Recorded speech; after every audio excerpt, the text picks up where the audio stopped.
Let me first thank John Mize and Bob Hill. Is that better? There we go. Everyone has been very, very gracious to me and Colonial Williamsburg, so thank you for coming out today. As John told you, I am a lawyer by trade, but please do not hold that against me. In fact, whenever I'm in front of an audience, I'm reminded of a story that is about a lawyer. It's called The Smartest Man in the World, and I'll share that with you. Just switch that one off and switch to this.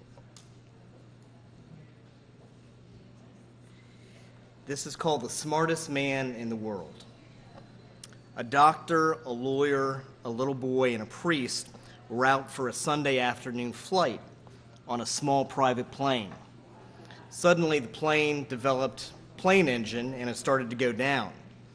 In spite of the best efforts of the pilot, the plane started to go down, and finally the pilot grabbed a parachute, yelled to the passengers that they had better jump, and bailed out.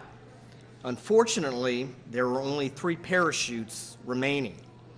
The doctor grabbed one and said, "I'm a doctor, I save lives, so I must live," and jumped out. The lawyer then said, "I'm a lawyer, and lawyers are the smartest people in the world, so I must live," and he jumped out. He grabbed the parachute and jumped. The priest looked at the little boy and said, "My son, I've lived a long and fruitful life. You are young and have all your dreams ahead of you. Take the parachute and live in peace." The little boy handed the parachute back to the priest and said, "Not to worry, Father. The smartest man in the world just took off with my backpack."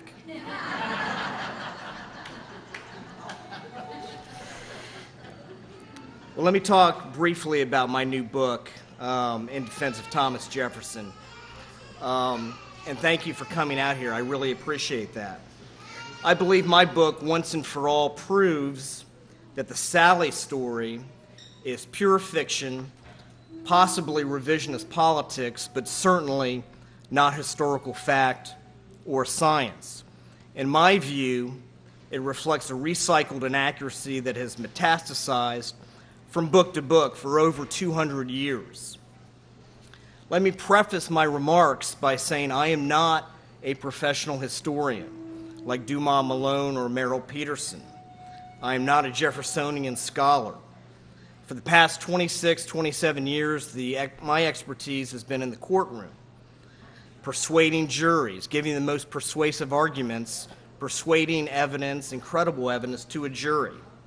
So as a civil litigator, I've tried to analyze and research every scholarly book, article, committee report, 18th century letter, and ancillary material relevant to the single inflammatory subject of whether Thomas Jefferson had a sexual relationship with Sally Hemmings.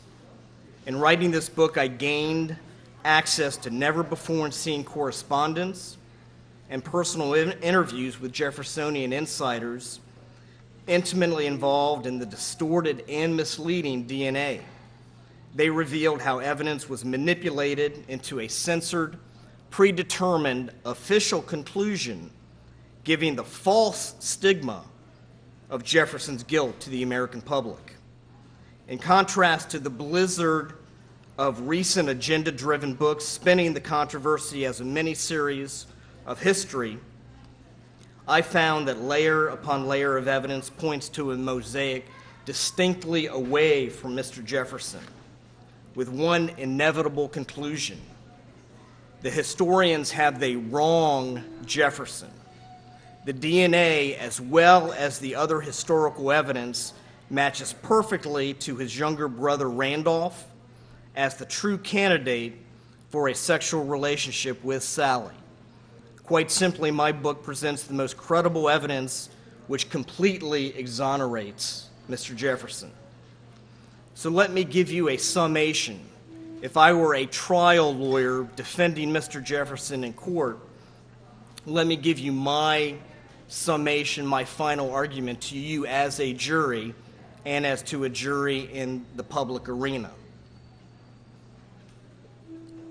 Ladies and gentlemen of the jury, today the reputations of America's founding fathers seem to be in disrepair. 21st century Americans seem skeptical of greatness.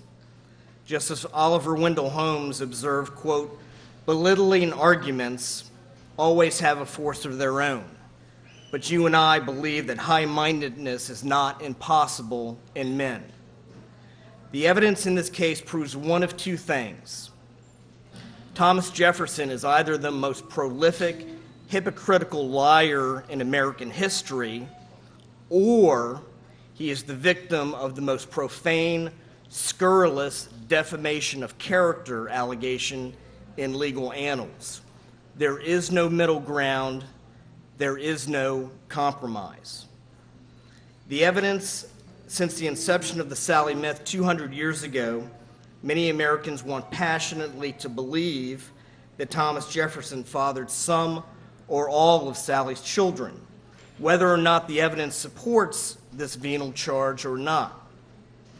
The legend that Jefferson took Sally as his lover refuses to die because it is not good enough for some to know that his brother Randolph or his nephew Peter Carr kept Sally as their mistress. For neither Randolph nor Peter Carr can be made a symbol for America. Indignant revisionism, however, is not a substitute for concrete facts and relevant evidence. Blatant speculation is not drawn with a sharp pencil, but a broad brush. Thomas Jefferson, both the man and his family, amount to something more important than sordid gossip now obscuring his memory. The Hemmings case against Mr. Jefferson rests on three skeletal pieces of evidence that I want to talk about tonight. It's framed by a selective exclusion of all the exculpatory evidence pointing to Mr. Jefferson's complete innocence. Number one, the hearsay testimony of Sally's son, Madison, who gave an interview to a politically biased editor 50 years after the fact, stating that he, Madison, was the son of Thomas Jefferson. Number two, the unreliable documentation stating the physical presence of Jefferson at the time of each of Sally's conceptions. And three, the misleading DNA, which would be excluded in a real trial and discredited in whole or part. So let's talk about the most credible evidence that completely exonerates and proclaims Mr. Jefferson's innocence. And let me borrow from David Letterman's top 10 reasons, and I've expanded this a little bit. These are the top 16 reasons why Thomas Jefferson did not have a sexual relationship with Sally Hemmings, the top 16 reasons why Thomas Jefferson did not have any relationship with Sally Hemmings. Number one, I feel like I need a drum roll. Randolph Jefferson, the president's younger brother, is Sally's most likely sexual partner. He would have the same Jefferson Y chromosome as his older brother that matched perfectly the DNA. Randolph had a reputation for socializing with the slaves at night, and he was expected at Monticello approximately 9 months before Eston was born, the DNA match. What a coincidence. This was proven by a letter that I found in the University of Virginia archives. This is not mere coincidence, since the oral history of Eston's descendants in 1976 held that they descended from a Jefferson uncle. Randolph was known at Monticello as Uncle Randolph. Number two, the misleading DNA results would be excluded in a real trial because it did not come from Thomas Jefferson. The DNA was taken from descendants of his paternal uncle, Field Jefferson. But even assuming the DNA was admitted into a real trial, the results are gross distortions at best and utterly misleading at worst.